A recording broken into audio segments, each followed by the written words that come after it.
ang role mo dito is ikaw ang anak ni Mommy Gladys sa ni Daddy Jong. O kamusta sila katrabaho? Ayun. Wala masabi. Sabihin mo naman, Po mabait sila ka. maging nanay tsaka po tatay. Kamusta ka work si Argus? Napaka-cute. Talagang wala, bata. Ganun, natural.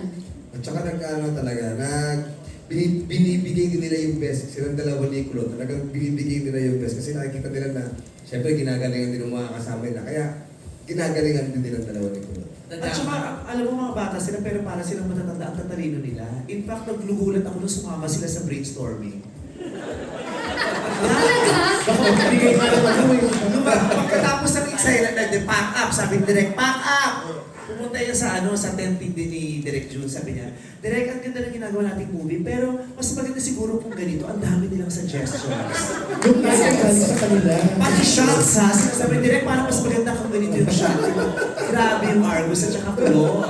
Oo, Bilis lumaki. ang bilis. Okay, Kokoy,